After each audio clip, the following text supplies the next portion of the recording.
سلام، من هانیه هستم، هنرمند و هنردرمانگر. تو این سری از برنامه ها میخوایم با هم در مورد تاثیر هنردرمانی روی سلامت روان و سلامت جسم صحبت کنیم. اگر که برنامه قبل رو دیده باشین، من یه مختصر کوتاهی راجع به هنردرمانی توضیح دادم و امروز میخوایم در مورد تاثیر هنردرمانی بر روی اعتماد به نفس و عزت نفس صحبت کنیم. هنردرمانی کمک میکنه ما بدون زبان، در واقع بدون کلام، بتونیم احساسمون رو بیان کنیم. در واقع یک روش بدون کلام برای بیان احساسمونه که ما از این روش برای درمان و هیلینگ خیلی میتونیم استفاده کنیم.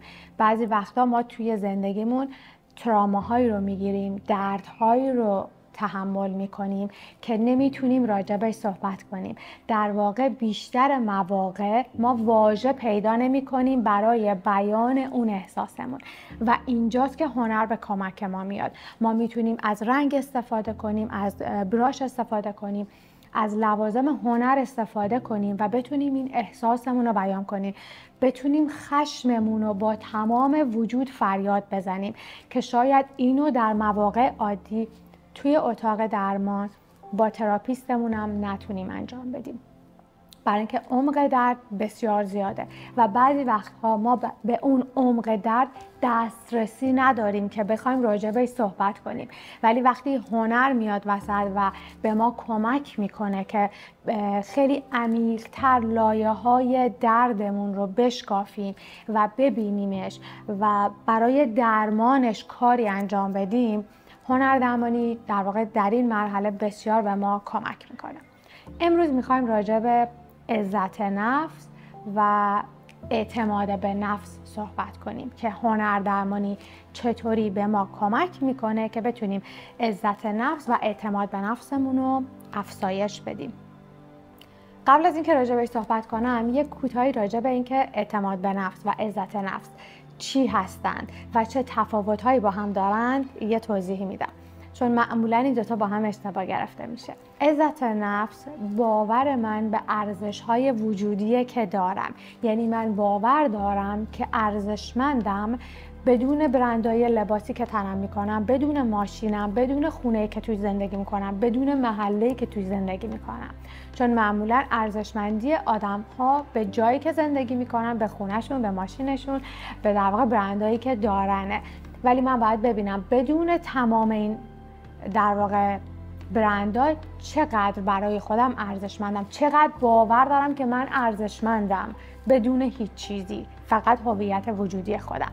پس این میشه عزت نفس.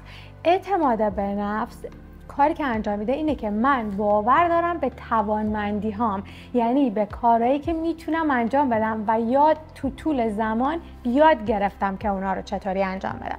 مثلا مهارت رانندگی، مهارت آشپزی کردن، اینا مهارت هاییه که در اثر تمرین و تکرار میاد و من برای انجام دادنشون اعتماد به نفس دارم. اگر جایی راجع به آشپزی صحبتی بشه یا قرار باشه من انجامش بدم، خیلی با اعتماد به نفس راجع به صحبت میکنم، چون مهارتش رو دارم. در بیشتر مواقع عزت نفس ما اعتماد به نفس ما رو حمایت میکنه، یعنی من اگر از عزت نفس بالایی برخوردار باشم، اعتماد به نفسم رو در واقع ساپورت میکنه و همیشه میبره بالاتر. ولی اگه برعکسش باشه، یعنی من اعتماد به نفس تو مهارت انجام یه سری کارها داشته باشم اما عزت نفسش رو نداشته باشم، یه کمی به مشکل برمیخوریم در این مواقع که خب حالا کمک میکنیم بهتون که توی این مراحل درمان شما یاد بگیرین که چطوری روی عزت نفستون و اعتماد به نفستون کار کنید و اونو افزایش بدین تا به اون مرحله ای از اعتماد به نفس و عزت نفس که میخواین برسید. تمرینی که امروز میخوایم انجام بدیم برای اعتماد به نفس و عزت نفسمون اینه که قدرتمون رو نقاشی کنیم. امروز میخوام قدرت خودم رو نقاشی کنم. از خودمون بپرسیم قدرت من چه رنگیه، چه سایزی داره، چه شکلی داره، چه فرمی داره. پس من امروز با توجه به اینکه میخوام قدرتم رو نقاشی کنم، میام رنگم رو انتخاب میکنم و بعد وارد مرحله بعدیش میشیم. من امروز احساس میکنم که قدرت برای من سبز، زرد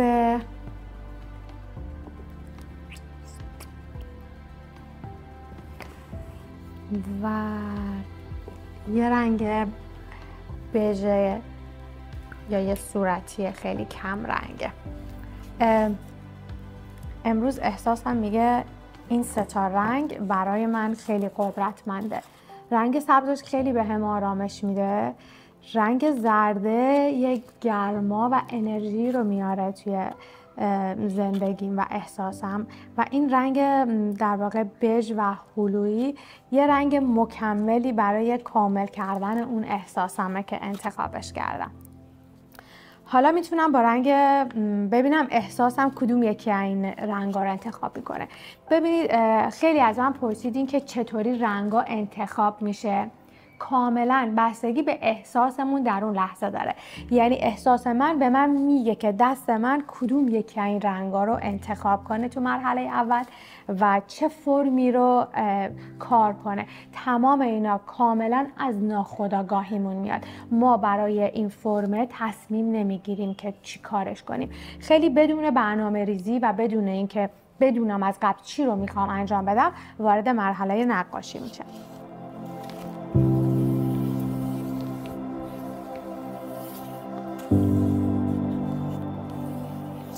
این دایره‌ای که دارم میکشم برای من امروز مرکز قدرت و مرکز جهان هستیه که پر از نوره و پر از آرامشه.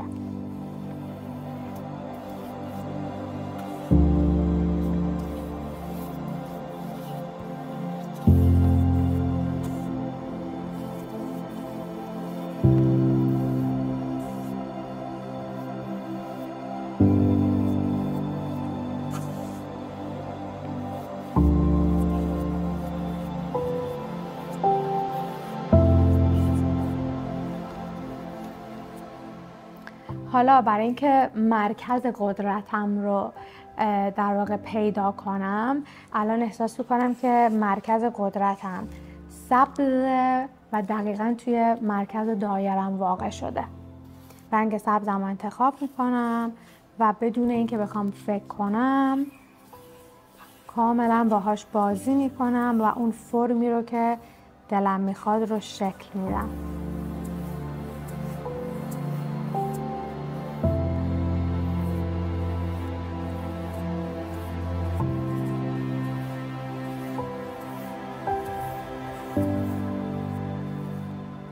برای من مرکز قدرتم الان تو این نقطه است. سبز کاملا میتونم ببینمش، حسش کنم و احساسی که از درون به من میده مثل آرامشیه که توی طبیعت، توی جنگل به دست میاریم. اگه دقت کرده باشین هر موقع میریم تو طبیعت و جنگل خیلی حالمون خوب میشه و بیشتر این احساسه برای اینکه ما ارتباط برقرار کردیم با طبیعت، برگشتیم به اصل خودمون و هر موقع ما به اصل خودمون وصل میشیم احساس آرامش میکنیم. و برای اینکه این قدرت هم کاملتر، احساسش کاملتر بشه احساس میکنم که تو این طبیعت یه سری گل دارم که این گلا میتونه برجسته باشه و فقط به من احساس گل بودن بده. اینکه توی این قدرت من گل و این مفهوم زیبایی همیشه هستش. دیدین چقدر گل رو نگاه میکنیم حالمون خوب میشه؟ چه احساس طبیعی بودن، احساس تازه بودن، احساس زندگی بودن، زنده بودن و زندگی به همون میده.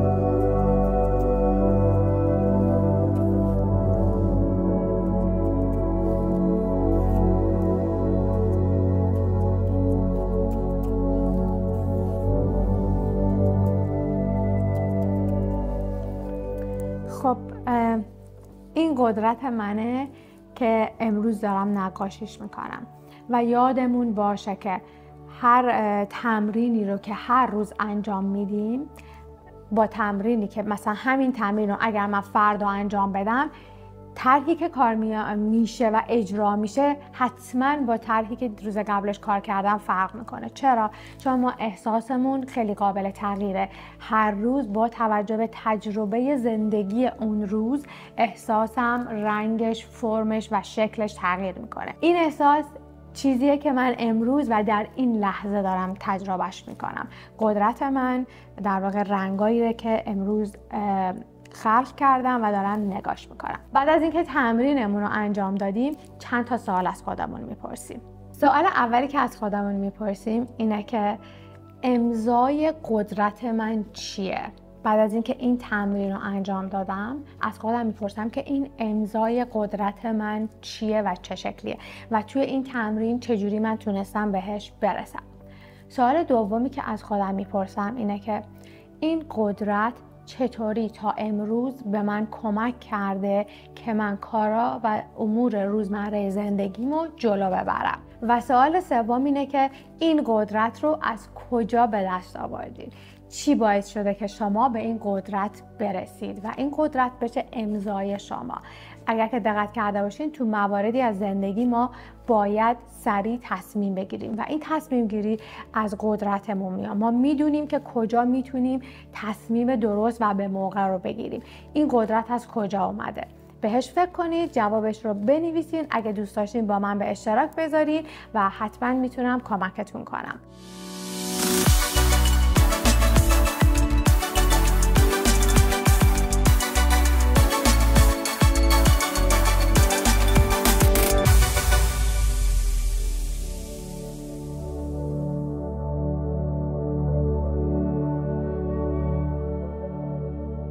خب تمرین بعدی که میخوایم با هم انجام بدیم در مورد سلف استیم و یا عزت نفسه.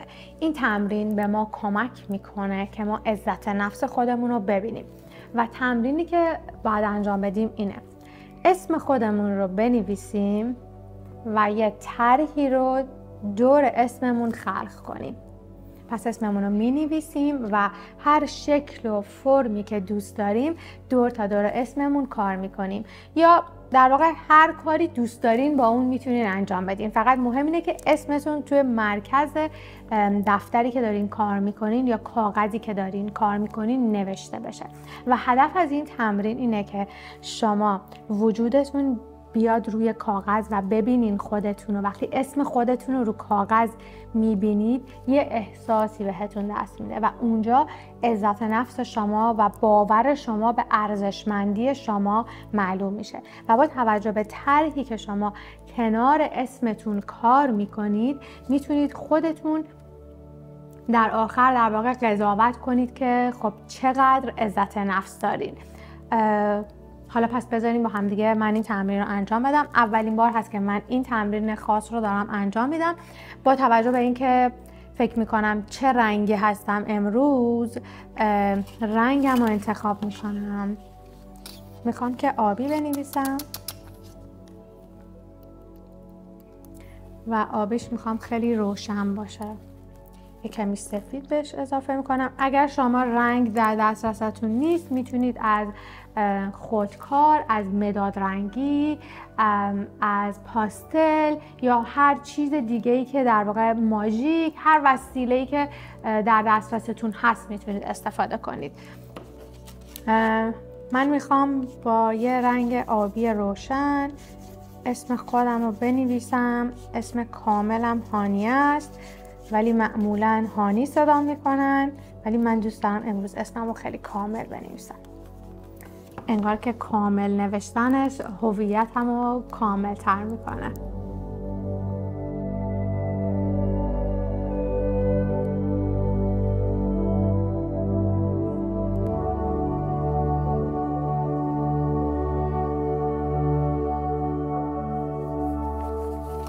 من از این دوتا رنگ برای ترکیبش استفاده کردم، ولی شما هر رنگی که دلتون بخواد و میتونید بازی کنید باهاش و بسازید.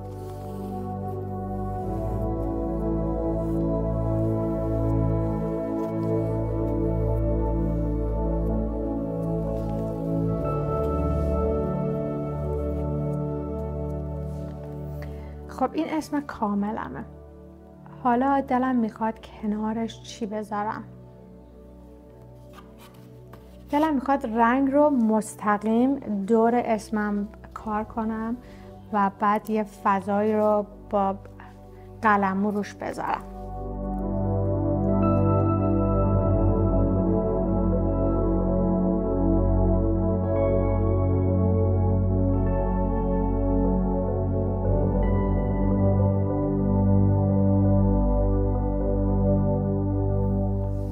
رنگ نارنجی رو انتخاب میکنم چون برای من خیلی شادی میاره، یعنی این رنگ رو که میبینم خوشحال میشم قشنگ.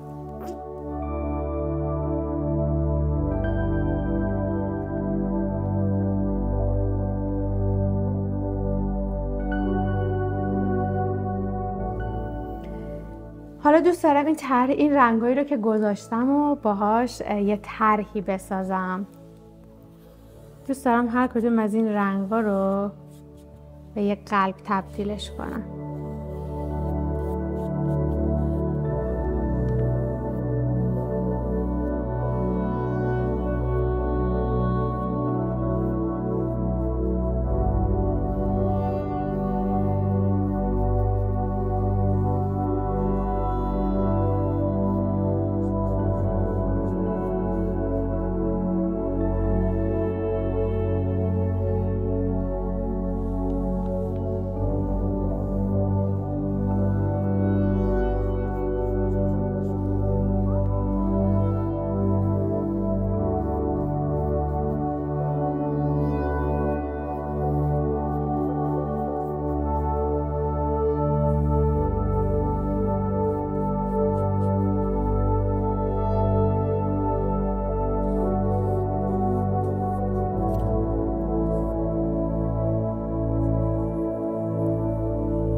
خب در اینجا من حس میکنم که تمام احساسم رو بیان کردم برای خودم که اینجا نشستم و در واقع میخواستم حقیقت خودم رو بفهمم که چقدر عزت نفس دارم و چقدر برای هویت خودم بدون هیچ کدوم از داشته هام در واقع ارزشمندم و ارزش قائل هستم. خب تصویری رو که من خلق کردم قلبای نارنجیه و خورشیدی که داره همیشه منو در واقع گرم میکنه و به من میتابه و قلبم که همیشه پر از نوره و سرشار از عشق و شادیه که دوست دارم هم به خودم بتابه و هم به همه جهان هستی. در پایان این تمرین 2 سوال از خودمون میپرسیم. سوال اول اینه که این تمرین چه تأثیری روی شخصیت من گذاشته؟ این تمرین چه تأثیری روی شخصیت من گذاشته. بعد از اینکه تمرین انجام شد این سوالو از خودتون بپرسید. و سوال دوم این که این تمرین چقدر به عزت نفس من کمک کرد. من چقدر باعث شد من ببینم که چقدر عزت نفس دارم و آیا کمک کرد که من بتونم عزت نفس خودم رو همزمان که دارم این تمرین رو انجام میدم بالا ببرم. با پاسخ دادن در واقع به این دوتا سوال شما میتونید نتیجه بگیرین که چقدر این تمرین تونسته بهتون کمک کنه و شما میتونید این تمرین رو هر روز تو خونه انجام بدین و در واقع هر روز روی یه بخشی از ارزشمندی خودتون کار کنید. امیدوارم که این تمرین رو انجام بدین و ازش لذت ببرین. اگر سوالی داشتین میتونید با سوشال میدیای آینه و یا اینستاگرام خودم hani_art تماس بگیرین و سوالاتتون رو مستقیم از خودم بپرسید. امیدوارم که این تمرین بهتون کمک کنه که به عزت نفستون برگردین. تا برنامه بعدی، خدا نگهدار.